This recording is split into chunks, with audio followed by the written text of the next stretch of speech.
What's happening, everybody? Welcome to another episode here, the Side Guys Football Forum. I'm one of your co-hosts on the side, joined as always by my good friend, my good buddy, the other half of the Side Guys, Mr. Tad the Side. And Tad, Super Bowl's over, fortunately, which means the regular season and the postseason, all of that is done. We are now in the off season. Buddy, and thank God for it. Like, after that Super Bowl, I did not know where I was. I didn't know what I was saying. I am conscious. I'm aware of where I am. Like, this is good. I am finally back. I needed this couple days of off season, but hey, off season's so exciting. We got a lot of things to talk about, including the NFL draft, but we'll get to that later. 100%. And yeah, if any of our viewers and listeners that caught our last episode, I think you could probably tell that Tad was maybe out of it. But that was a 2-day hangover for sure. Good on you to pull through, though, man. It was very Mahomes-esque in that Super Bowl that we just watched. Yeah, just limping off the field. Like, yeah, exactly. Maybe not the same level, but still, I applaud you, buddy, for pulling through there. That was pretty awesome. I have zero recollection of that episode. But yeah, actually, we were sort of talking about this on the LAFB Network Slack, and it's like sometimes the off season is more exciting than the regular season. Like, I agree. You watch the regular season, well, especially for you as a Colts fan, it was probably, you're waiting for the off season. But there's a lot of times where it's just like, you get lots, especially the last couple of off seasons that we had. There's a lot more movement, lots of free agency deals, lots of trades that are happening. Obviously, we're like Tad alluded to the NFL draft with the Bears at number 1. There's a lot of talk they may move down. Lots of teams possibly moving up for quarterbacks. So I mean, it's sometimes the off season becomes the more exciting part of the NFL calendar season, I guess, if you want to put it that way. So yeah, we're going to be heading into the offseason with a lot of great topics. Obviously, we're going to be discussing the NFL draft and lots of all that content. We announced that a while back that we are your source for all your draft coverage on LAFB Network for sure. And your source for all your betting needs is our good friends at BetOnline, because, I mean, BetOnline remains your number one source for all your sports betting needs this season. You'll always find the latest odds, team matchup info, player news, and game trends at BetOnline. And is your continued source for all sports wagering information. BetOnline features live betting, free contests, and giveaways all season long.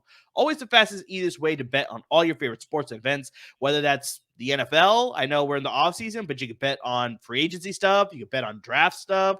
Lots of things you can still bet there. The NBA, the All-Star break is coming up this weekend, but you can bet on the odds there as far as who's going to make the championships and who's going to make the playoffs and all that.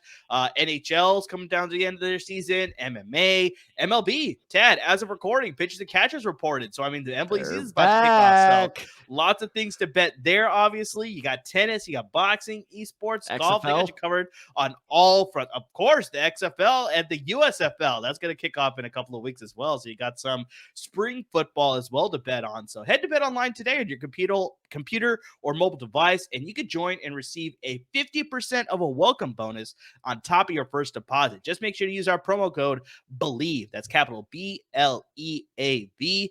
And you can receive, once again, a 50% of a welcome bonus on top of your first deposit. Make sure to use our promo code BELIEVE. That's capital BLEAV.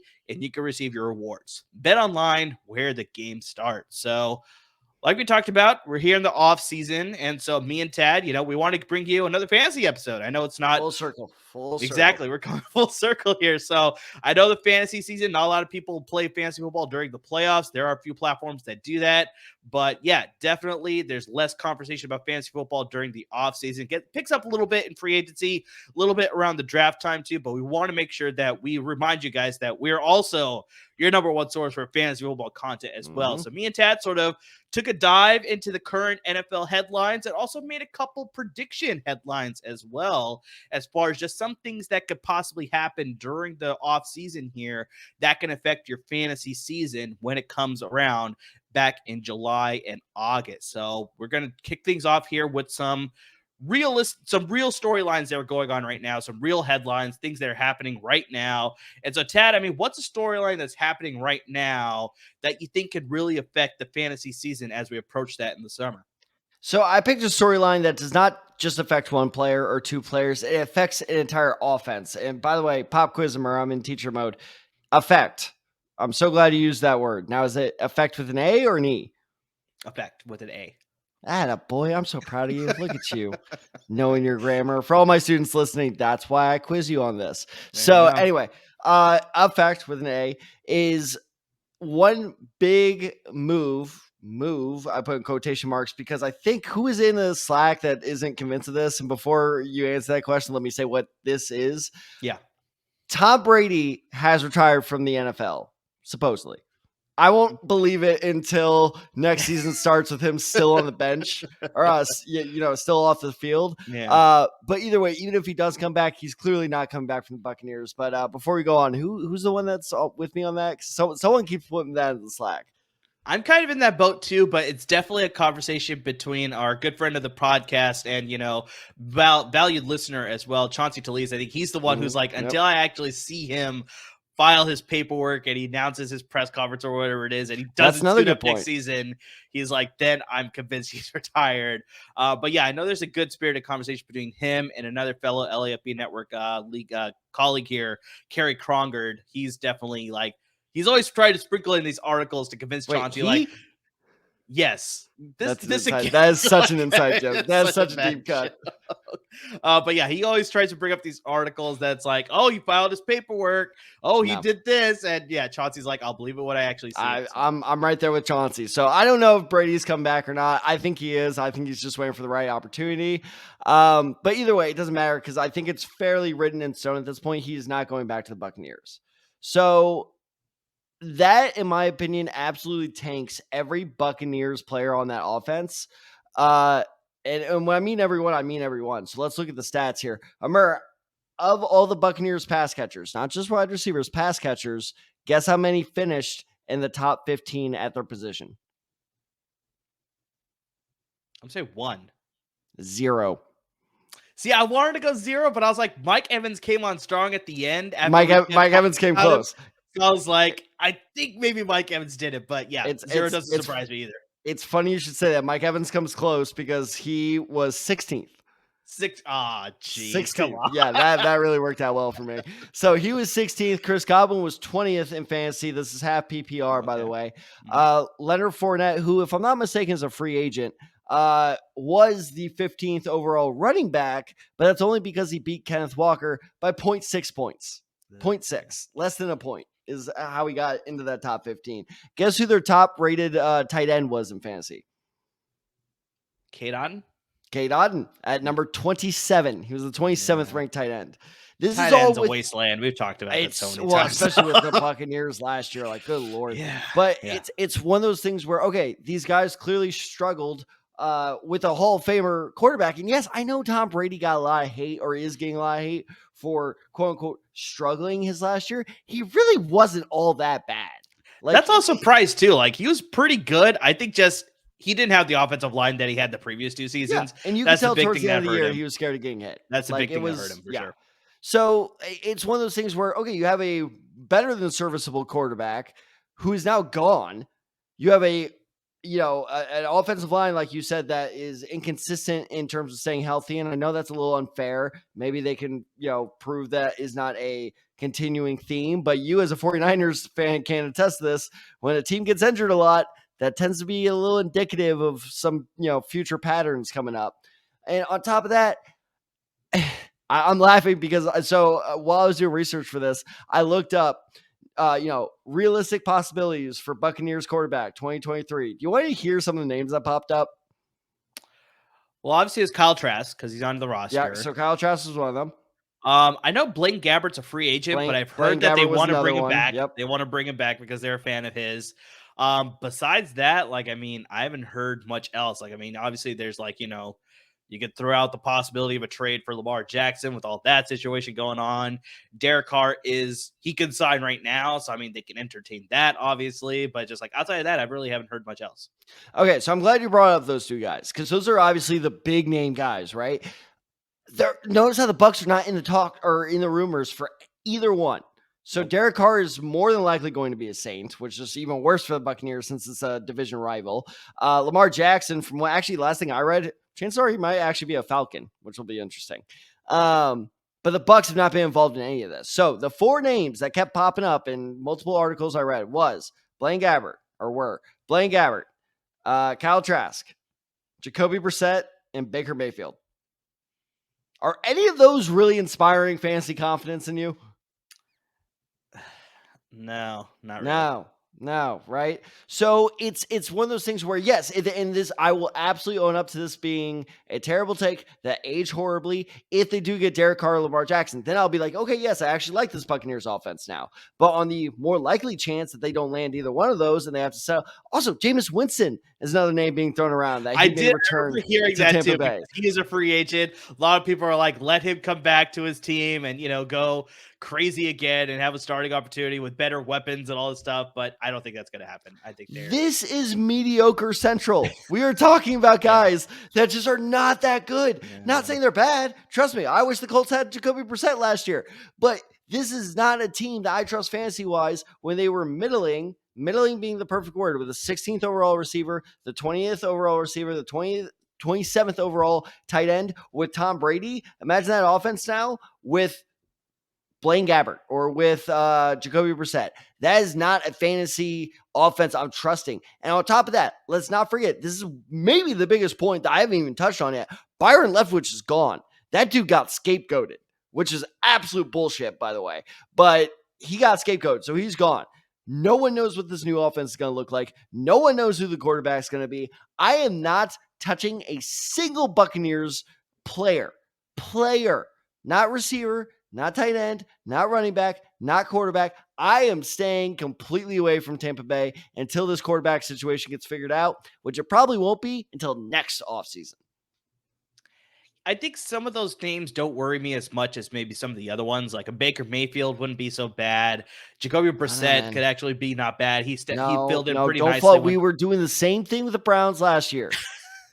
I'm not saying it's going to be great, but I'm saying that at times it can be okay. Like, at times, pretty well. I'm not saying they're undraftable. Yeah. All I'm saying is that these guys, Mike Evans, Chris Godwin, these are guys that some people are going to draft in the second or third round. I'm not even looking their way until at least the fourth or fifth. Yeah, I think that's the big thing. I think all of their stock drops a little bit. So it's like where they originally going to be drafted. Yeah, I think exactly like you sort of laid out there. Maybe draft them or target to draft them a round or two later than other people are going to be targeting them. So it's a very interesting situation to watch because like you said, it's like they don't have an offensive coordinator. Todd Bowles is their head coach, a defensive minded head coach. So he's got to bring in somebody. Yeah, obviously for now, I think this is going to be a big year. I don't think he's going to last past this year, to be honest with you, but we'll get to that later, obviously. I'm right there with you. But just, figure out the offensive coordinator. Obviously, they need to figure out the quarterback position as well. That's going to affect the fantasy performance of the rest of the team for sure. And I think just the biggest thing, the thing that led to Brady struggling last season is just that offensive line has to stay healthy, or if they don't stay healthy, they got to have good depth there. So we'll see what happens during this offseason with Tampa Bay for sure. So I'm going to go to a quarterback that we actually just brought up recently, and that's Derek Carr. Because, I mean, he's circling he's circling around to different teams, and he's being linked to a lot of different teams. And just obviously with the Raiders releasing him, they wanted to avoid paying him, over $40 million. He would have had 42, if I'm not mistaken. Yeah, it was an insane amount if he was on the roster on February 15th, and they released him on Valentine's Day. So, I mean, I don't know, take that for what you want, but released on February 14th. He ended up being released because he had that no trade clause because they signed him to that deal. You could say life is like a box of chocolates that way. 100%, because I mean, just like, yeah, he had that no trade clause in his contract and he signed that extension a handful of years ago. So he got to choose where he wanted to go because the Raiders obviously wanted to move on from him.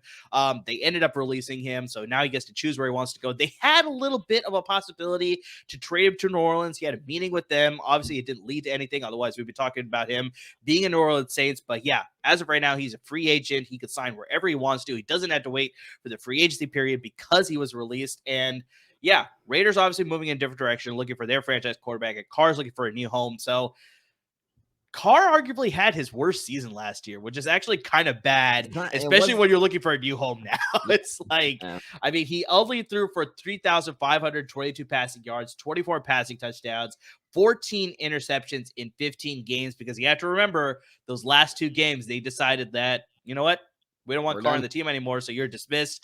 They went with Jarrett Stidham. He ended up having a great show against the 49ers. Like, that was amazing. He ended up not winning that game, unfortunately, but just like, yeah, well, fortunately for me as a Niners fan, but just like, great performance, ended in a loss there for Jarrett Stidham. So we'll see if he's part of the mix there. But just, yeah, even though he had Devontae Adams, I think the losses of Hunter Renfrow being out for majority of the season, Darren Waller was out for majority of the season, I think that just didn't let this offense sort of really, flourish with all the pieces there. Josh Jacobs had an amazing season, but it's like only so much you could do when you only have one dependable receiver in that offense, right? Like, Mac Hollins looked good at times, but still. So moving on, I think we see that early in his career, he had 2 great receivers in the offense. He had Amari Cooper in his early seasons, and Michael Crabtree was starting to develop into a better receiver. So that's when Derek Carr went to 3 straight Pro Bowls, like pretty much right after being drafted. He didn't go his rookie year, but the next 3 years he went to the Pro Bowl because of having a good offense there. Also, the big thing, good offensive line. He had Donald Penn on that offensive line, Rodney Hudson on that offensive line.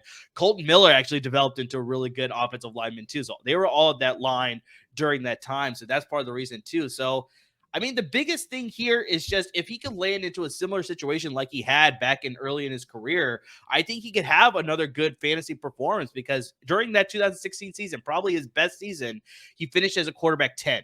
So, I mean, he has the potential there. He just needs the weapons around him. Obviously, needs the protection. So, possible landing spots include, obviously, you mentioned New Orleans. New York Jets seems to be the biggest team to possibly land him. The Houston Texans could possibly take a flyer on him as they develop their quarterback of the future that they're probably going to draft in this upcoming draft. Washington, I know they're probably going to move on from Carson Wentz. I'm not sure about the whole Sam Howell situation. Maybe they bring in a veteran to sort of like just, competition sort of thing. Insurance policy. Exactly. And we sort of talked about it here. Tampa Bay could possibly be in the mix, because if their offensive line can stay healthy, they already got the weapons. They already got the running game. You get in a quarterback who could actually handle all that, actually look pretty good. So out of these 5 teams I listed out here, I'm sort of going with, I'm drinking the Kool-Aid here. I think he's going to go to the New York Jets, because I mean, there's that, they signed Todd Downing as a passing game coordinator there, connections to Ryan Tannehill, Derek Carr. I know there are a lot of people saying they're going to swing for the fences and trade for Aaron Rodgers, but I think Derek Carr is going to go to the New York Jets. They're going to sign him to a good deal there. He's going to be the leader until, he decides to falter. Maybe they'll go back to Zach Wilson. I have no idea, but I think he's going to land in New York. He's got some great weapons there with Garrett Wilson, God, I'm blanking on everybody else. Breece Hall, the running game. They got a lot of good pieces. Elijah Moore. They got some pieces there that I think he could really benefit there, because also the New York Jets, they were out without Elijah Vera Tucker and Mekhi Becton last season. So if they come back healthy this season, the offensive line is just automatically getting better, right? So I think he signs in the New York Jets. I think he could push to be a really good fantasy option, but I'm not saying he's going to be in that top 10. I think maybe top 12. So it's like a really good, strong streaming option, but it really just depends if he lands in the right situation that you could trust Derek Carr as a fantasy option. Because if he had all that in Las Vegas this year, I think I would have stuck with my prediction of him finishing as a top 7, but obviously he didn't have a lot of that. That's why he didn't do that. But Derek Carr, I think if he lands in the right spot, he could be a really good fantasy asset. Yeah, I think you put the best qualifier on that. That is a huge part of this conversation. Is it depends where he lands. If he goes to Houston, sure. I don't like him. I don't like him as a quarterback there. I don't think he should go. What were some of the other landing spots you said? So it's New York, Houston, New Orleans, Tampa Bay. New York Jets. These are just some that I sort of thought of. So yeah, New Orleans, the New York Jets, Houston, Washington, Tampa Washington. Bay. That was the other one I was thinking of. So if he goes to Washington or New Orleans, I like him as a solid backup quarterback, QB2. He's a perfect QB2 in both those offenses because those are very talented offenses that are just probably going to be inconsistent. Now, if he goes to Tampa Bay or New York, yes, I love him. I think that is a great situation right there. He has QB1 sleeper potential. I kind of agree with what you said about QB12 for sure. I could see him sneaking back into that QB10 if he goes to the right team, actually. Possibly, yeah. If he goes to the Jets, that they have great weapons. Obviously, if he goes to the Buccaneers, that offense is already all set up and ready to go. So it all depends on the situation he lands in. So I'm not gonna go either way. Much to Al Rowe's chagrin, I actually don't blame much of Derek Carr's struggles recently on him. I blame it more on Josh McDaniels. This guy has a track record of ruining good quarterbacks that are not named Tom Brady. So I just think that I blame more the offensive style than Derek Carr. Because Derek Carr I'm not saying Derek Carr is great or he's one of the best quarterbacks out there, but he is better than a serviceable quarterback. Like this dude, you do not spend this long in the league as a consistent starter if you are not at least somewhat solid. So if you just surround him with good that's the whole thing. He cannot elevate a team, but you can sure as shit bring a team to the championship if you had that system around him. So he's Jimmy Garoppolo, basically. Like it's if you surround him with the right tools, you put him in the right system, he will take you there. I'm a firm believer in that. So I think yes, if you do bring in the Jets, I love it. If you do bring him to Tampa Bay, I love it. Other teams I'm not so sure on, but again, we'll probably touch on this wherever he does sign. But it is entirely situational with him. I will also say another team I read, the Carolina Panthers might be interested. I don't love that fantasy-wise. I love that fit for the Panthers. I think that's a great get for the Panthers. I don't love that for him I think that will obviously benefit his receivers, but for him, fantasy-wise, I don't like it. I will say, last thing, you predict the Jets, I predict the Saints. No way talks go that far and they just fall apart like that. Yeah, that's fair. That's fair. So yeah, we'll see how that all plays out as well. But let's get a little fun here, Tad. Let's sort of get let's to some. Let's get crazy. You want to get crazy? Let's get crazy. Let's get a little crazy. Let's sort of predict a storyline here. So something that could happen, whether it's a trade, free agent signing, something in the draft. Like just what's an offseason storyline that you think could have a good fantasy implication that we're sort of predicting here. So lay it on. Before Chauncey tweets at us, yes, I know the line is actually saying, you want to get nuts, let's get nuts, not crazy. Just don't at me. Don't at me. Just cover up the ticker. Take down the ticker real quick. Okay, so I find this interesting, partially because I really don't want it to happen, but I think this is one of those like dark horse things that could happen. DeAndre Hopkins is on the trade block. That has been confirmed. If the Cardinals can find the right trade partner with the right package, they are going to move him, which makes sense for a multitude of reasons. Now, of course, I feel like this has been the case for every receiver on the trading block for the last decade. Everyone's like, oh, Patriots. It's just like, yeah, no, he's going to the Patriots. It's just like, yeah, of course he is. So, yes, the Patriots apparently are in the running. They are reaching out, but it's the Patriots. Other than Randy Moss, they've never made this move before. Yeah. That was Randy Moss. Look, I love D-Hop, but he is no Randy Moss. That might be a hot take. So here's actually an interesting report I read yesterday was that a new favorite emerging for DeAndre Hopkins is, in fact, the Tennessee Titans. Okay, interesting. Right? So the more I thought about it, the more it made sense to me. So let's just run over a couple things real quick. So first off, people say that DeAndre Hopkins is washed. He's done. You don't know what you're talking about. Okay. So he missed 6 games last year, for suspension. Came back in week 7. He missed the last 2 or 3 games. I want to say 2 games of the season due to injury. But really, I think it's one of those injuries where he could have played through if they were in playoff contention. And he was just like, they're nowhere near it. So it's like, why the season's toast. And not that I blame him. I would have done the exact same thing if I was him. Seriously. Yeah. So in just 9 games last year, he had 717 yards, 3 touchdowns, and 64 catches. In just 9 games. Yeah. That's insane. I know. Not quite the same level, but that reminds me when Derek Henry went out in the halfway point of the season and he still led the league in rushing for like 4 weeks afterwards. Yeah. Like, I don't understand. He gets 700 yards in 9 games. That's insane to me.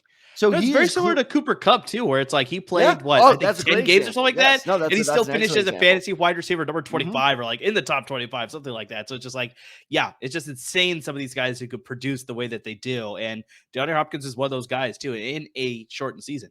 And God knows he's not roided up anymore because he got caught for it once. So it's like, all right, this is him in his natural state. He's just that physical of a freak, which really makes you think, why was he taking him in the first place? But that's a separate issue. So the whole point is he is still a legitimate number 1 threat. Now, why would the Titans trade for him? Well, first off, Treylon Burks looked good. And I did not like the Treylon Burks pick at the time, but man, he proved me wrong. He looks legit. Problem is, he does not look legit enough to be a Devontae Smith like receiver where he can be a number 1 guy with being that skinny. Treylon Burks looks like your perfect complementary slot / number 2 guy. So you need someone to take the pressure off him. D-Hop comes in. There you go. Another thing is, honestly, with DeAndre Hopkins' contract, so he has 2 years, $34 million left on it. A big part of this trade is the Cardinals are either going to need to swallow some of that, or Hopkins is going to need to agree to restructure. But because of that whole, all of that headache, he's probably not going for a first rounder. I'd be shocked if a team traded him for a first rounder. We are talking 1 day 2 or possibly 2 day 3 picks. If you're the Titans, you go for that, man. You are in win now mode. Derek Henry is entering the last year of his contract. God knows how much money that dude is about to demand. And I think Derek Henry is probably the best running back I've seen in my lifetime, to be totally honest. And I am including Adrian Peterson in that conversation, by the way. So, and probably that's a debate for another day before people yell at me. But my entire point is, you are in win, for better or for worse, you are in win now mode with Ryan Tannehill. That is where the Titans are as a franchise right now. So you need to do what you can to make this better. All this to say, let's switch it back to fantasy wise. 700 yards in 9 games. That's pretty good in terms of points, especially if you're half PPR or PPR. So I think that if DeAndre Hopkins does get traded to the Titans, he will definitely be a wide receiver 2 in that territory. But I actually do believe this. This has wide receiver 1 sleeper potential all over it if he goes to the Tennessee Titans. Yeah, I think just the interesting thing, once again, is just what are they going to do at quarterback? Because I'm hearing that Ryan Tannehill may not stick around in Tennessee. If he does, I'm not buying that. I'm not buying that talk. I think this will be his last year here. I think he'll do 1 more year. We'll see. And then it's just what we saw of Malik Willis. It does not look like what we were hyping him up in the draft. Maybe he just needs another offseason. I don't know. Thank you for saying we and not me. No, I was very much in the Malik Willis boat too. I thought he was going to need some time, but yeah, they threw him in his rookie year. It just did not look good. So I still have optimism that he can sort of turn it around, but just, yeah, what I saw just did not look great. So nope. I'm lowering my expectations just a little bit, but just like, yeah, so that could be an issue there too. But yeah, even if Tannehill sticks around, just what we saw outside of that, like just fantastic season that he had in like what, 2019, if I remember correctly, 2018, I can't remember. Yeah, 2019, I think. I think it was 2019 as well. It's just like outside of that, it's just I haven't seen that same Ryan Tannehill in the past couple of seasons. So that worries me a little bit too. And I know DeAndre Hopkins has done so much with less when he was back in Houston as well, like playing with the likes of your Brock Osweilers, your Ryan Malletts, and all those guys. But still, to do that now, still with a guy like Ryan Tannehill, especially in an offense that likes to favor running the ball more, it worries me a little bit. He's still definitely so talented that he's definitely a wide receiver 2 in fantasy football for sure. But just going back into that wide receiver 1 territory, that just, I don't know if I could see that just yet, unless they figure out a different situation at the quarterback position in Tennessee. Is Kyler Murray a run first or pass first quarterback? I'd say run first. Okay. So the Cardinals have a running offense.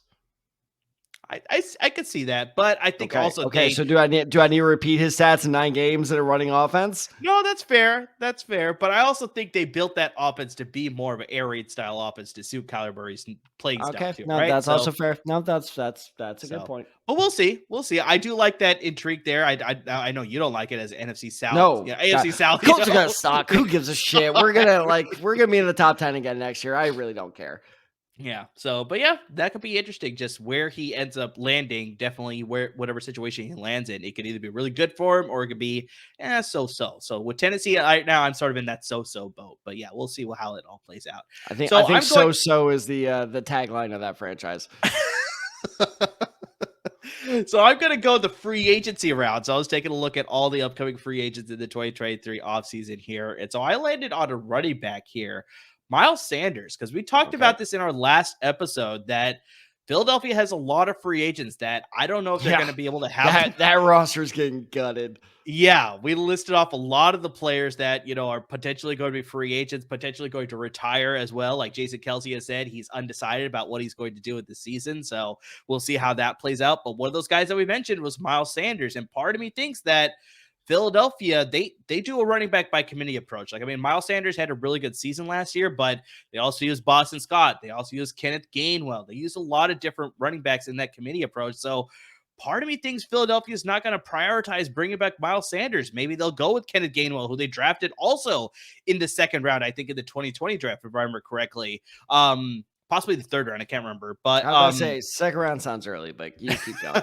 but just I think they may go to the draft then and then go with like a Gainwell, Boston Scott. Boston Scott's a free agent too, though, but I think they could probably get him on a lower cost deal to bring him back for multiple years, where Miles Sanders may be a little bit priced out. So maybe they go with Kenneth Gainwell, Boston Scott. They draft somebody in the running back. You got the draft position for Kenneth Gainwell? He was a 5th round pick.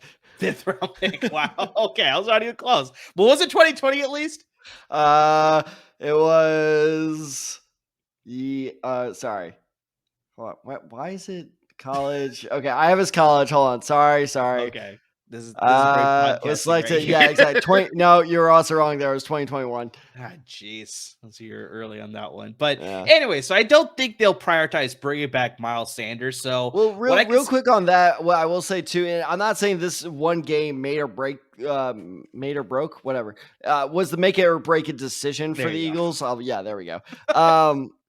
It was interesting, though. I think if Miles Sanders had a big Super Bowl, that they would have been like, oh, man, maybe we should keep him around. The fact that he was, without a doubt, the biggest loser on the Eagles offense in the Super Bowl. Like, he did nothing for them. And yet they still put up 35 points. So I think that really kind of reinforces that thought process of, like, maybe we don't need Sanders around. Like, maybe he's a good piece to be around, but maybe we don't need him to succeed. And honestly, maybe they don't.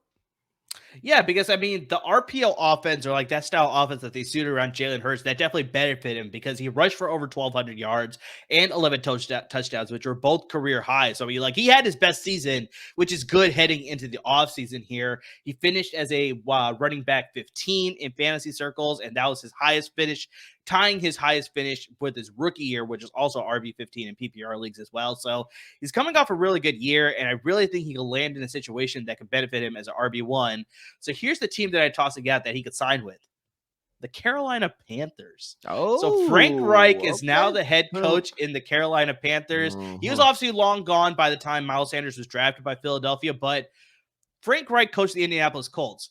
Tad, who runs the ball for the Indianapolis Colts? Well, all right. Coached. Okay, fine. He was labeled the head coach, right? So who runs the ball for the Indianapolis Colts there? Edgerrin James. At one point, sure, but under Frank Reich specifically, I guess. Joseph Adai. Not Joseph Adai either. Jonathan Taylor. And I think he saw third time's the charm. I think he saw what a dominant piece in his offense Jonathan Taylor can be, and I think he wants to model a very similar offensive approach in Carolina now. So Deontay Foreman is going to be a free agent. Maybe they decide to bring him back, but I think what they do is they maybe go for a little bit of a younger piece. I actually can't speak on that because I don't know how old Deontay Foreman is, but Miles Sanders is going to be 26 when the 2023 season begins. And so you see that he has the dual threat ability. He could be a really good rusher. He could be a really good pass catcher out of the backfield as well. You pair him up with Chuba Hubbard. I think he could take more of the load, and then you sprinkle in some Chuba Hubbard. I think Miles Sanders can really flourish in this offense, especially with they got a little bit of a question mark at the quarterback position too. Like, are they going to draft a guy? Are they going to go with Matt Corral? Matt Corral. I don't know which. Is it Corral? Okay. Are they going to go with him because he's essentially a rookie because he was hurt pretty much all of his last season? He got hurt in training camp, if I remember correctly. So are they going to go with him? Are they going to draft a guy? I'm hearing lots of rumors about them being interested in Anthony Richardson out of Florida. So it's like, either way, it's like you need a good running back to sort of support your rookie quarterback or young quarterback. I think they go for a big swing here. They get Miles Sanders. Hypothetical contract, I think they go 4 years, $30 million there. But I think in that system, he could look really good. He could finish in that top 12 for sure. So definitely an RB1. But depending on how much of the load that he can carry, especially being only 26, he could possibly finish in the top 10, I think, in Frank Reich's system. So Miles Sanders to Carolina, I'd be all on board on that. Yeah, I mean, it's an interesting pick because, well, all right, first things first, we need to address some things. So first, Deontay Foreman will be 27 at the start of next season. Okay, so Miles Sanders is younger than him. All right. So happy early birthday to Deontay Foreman. His birthday is next month in April. There you go. Second, I love the fact that you got mixed up because you now sound like Rick from Walking Dead with Coral. Coral, we gotta go. But anyway, third, so I do think the Panthers is an interesting team for him to go to. I think you kind of gelled over this. My one concern with him going to the Panthers, if that does happen, is how that split with Chuba Hubbard will work. Because Chuba Hubbard is still a young, dynamic back. He is very – I really like Chuba Hubbard. I mean, that guy kicked TCU's ass the entire time he was at Oklahoma State. So I really do like Chuba Hubbard. I don't think he's capable of being a number one back. No, I think he's capable of being the annoying guy that eats into your number one back's production, especially when it comes to fantasy. So that's my one concern there. But you are correct. My problems with Frank Reich were not his ability to coach the running game or the offensive line. It was his passing, the ideals are totally out of whack. They are stuck back when he was playing in the 90s. So like that was what drove me nuts about Frank Reich. But you are right. He knows how to coach a running game. So that is a very interesting fit. I think that would be a cautious mid-round pick that would be like, okay, maybe I start him at flex in week 1, but that has some real upside. Now, I know I'm going to come off as a bit of a hypocrite because I'm saying, well, the timeshare and everything. What if Miles Sanders went to Miami? I was thinking that too. That was one of my other options, but I thought maybe with the connection there, Frank Reich, obviously he saw that him makes in sense. Philadelphia. Yeah. I was like, I think maybe he builds that way, but Miami's a good landing spot. There's a lot of other options that I was considering as well, but yeah, I settled on Carolina. I think they could sort of flourish with him there, and we'll see exactly how this all plays out. But yeah, Miles Sanders, I'm very intrigued to see where he signs. Yeah, he's going to be one of the more interesting free agents to look out for. Exactly. Especially signing wise too. I'll be interested to see how much he signs for because I feel like he might get undervalued a bit here. Yeah, 100%. So that'll conclude our episode here. We sort of dove into the headlines, storylines of the offseason, gave a few predictions as far as what we think is going to happen as well. But yeah, we got a lot of great content coming your way, both draft related, some fantasy football related stuff as well, maybe some non-football stuff too, possibly. I mean, we'll see what happens as this all plays out, but definitely we're going to go heavy on the draft content for sure, as the draft is, I think, 70 days away. Like it's something around there. That's a good idea. I need to put a countdown on my phone. I'm going to do that tonight. So yeah, it's going to be here sooner than people think. So yeah, we're definitely going to get ready. We're preparing to give you a lot of great content with some prospect ratings and some strategies and just like what's going to happen and a lot of different things there. So yeah, the best way you can follow everything that's happening with our podcast is you see their ticker down below. I mean, follow us on all of our social media handles. You got my personal handle on Twitter, I'm Decide23. You got Tad's at Decide94. Got the show handle at The Decide Guys. And of course, we're on Instagram at The Decide Guys as well. And if you're listening to us, I mean, just make sure you subscribe wherever you listen to your podcast, whether that's on Apple Podcasts, Google Podcasts, Spotify. You can listen right on the LAFB Network website as well. Just hit that subscribe button. Always be up to date when all of our episodes are dropping. And if you're watching us, subscribe to our YouTube channel. We have our own individual YouTube channel, and we're also still have our playlist on the LAFB Network's YouTube channel. So make sure you subscribe at both places. A lot of great content coming from LAFB Network as well. And of course, like I said, we're going to be giving you a ton of great content as well. And who knows? Make sure you check out the LAFB Network website. We're hoping to possibly drop some articles, maybe not as frequently as we did during the fantasy season, but no, we're not doing that again. But we're definitely going to sprinkle in some articles with some things that we just can't get to all the time with our podcast and the YouTube videos as well. So make sure you check that out as well. But to everybody who's interacting with us, who's watching the videos, listening, I mean, just anything and everything, guys. I mean, seriously, we just can't thank you enough. And hey, we want to hear from you. What are some of your top fantasy storylines going into this offseason? Maybe it is Brady. Maybe it is Lamar Jackson. We didn't even touch on Lamar Jackson very much on purpose because I'm not touching that with 10. It's like a whole podcast to discuss Lamar Jackson. I have, like I said, I never thought Atlanta would even enter in this conversation. And I saw like the typical like Photoshop jersey picture on Twitter yesterday. And I'm like, yeah, exactly. I was like, oh, of course. So look, is it Lamar Jackson? Is it, Derek Carr? Is it, Rob Gronkowski? Is he going to come back if Tom Brady does? There's a ton to discuss.